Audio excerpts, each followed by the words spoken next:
Hello everyone and welcome to the Horror Snob. My name's Michael James, I am the Horror Snob. Here today running down another short list of new movies coming out this week. 3 on the docket we're going to be running down in total, including 10 to Midnight, The Village in the Woods, and a movie I have really been looking forward to for a while now, Psycho Goreman. We're going to run down all 3 in pretty decent detail and finish out with today's Horror Snob Hall of Fame matchup, featuring 2 classic horror actresses in roles that were launching points for their careers, your chance to vote for your favorite, and remember, you have a shot at winning a free 1-year subscription to Shudder. Brief details are in the description down below, and for the full details, just click on that link provided. And with that said, no further ado, let's get into this week's list, starting off at number 1, 10 Minutes to Midnight. A movie that, much like the rest of these that we're going to be talking about today, does not necessarily have an all-star cast. What this one does have, though, is a leading lady that we're all pretty familiar with, and one that I already alluded to earlier, Caroline Williams. You may remember her as a radio DJ by the name of Stretch from the original sequel to the Texas Chainsaw Massacre. Now, she's once again doing the radio DJ thing, who just happens to get bit by a vampire and then starts to go through the turning in the middle of her very last night on air. Shit goes downhill in a hurry, and this thing quickly becomes a combination of Pontypool and just about any vampire flick you can think of. Throw in some psychedelic colorization elements similar to Nicolas Cage movies The Color of Space or Mandy, and you've got something that at the very least has the potential to be a good time. Enjoy 10 Minutes to Midnight, coming out here in just the next day on the 19th. Also on the 19th, number 2, The Village in the Woods. This is a UK movie done in a UK style, released in the UK back in October of 19.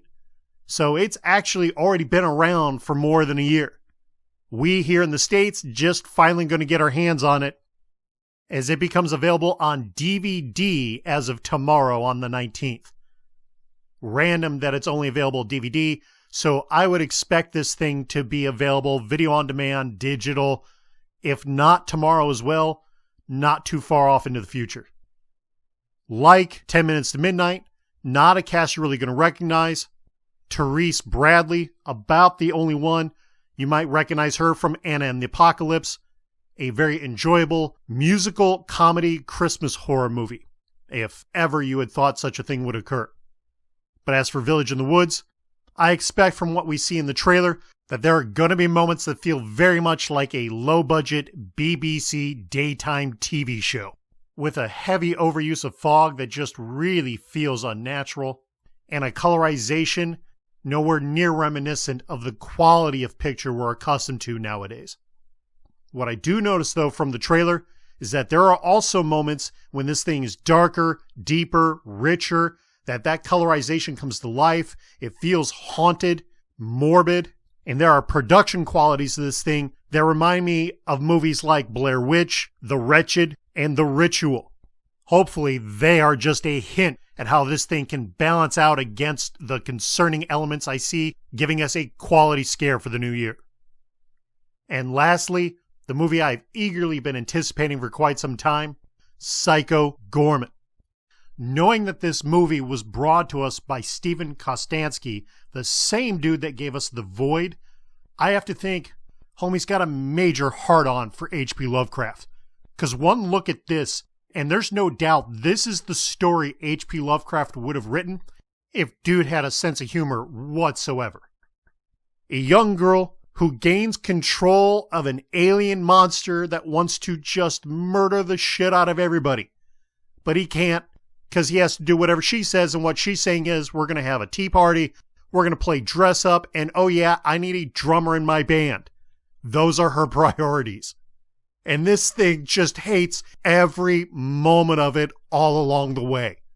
Just great conflict and contrast in a way, as horror fans, we don't ever get to see.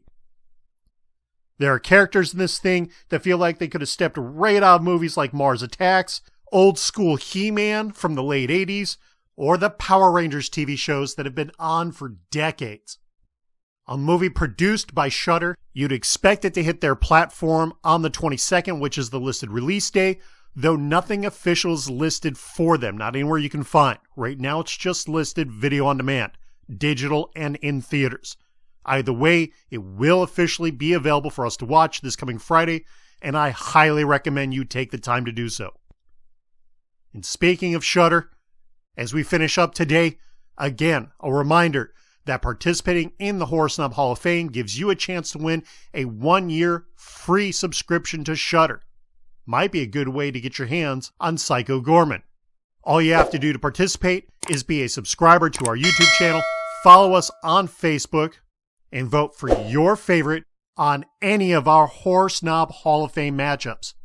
You can find the matchups in every single episode of Horror Snob. There's a new one every single time, including today's episode, the 2 leading ladies that I had alluded to earlier.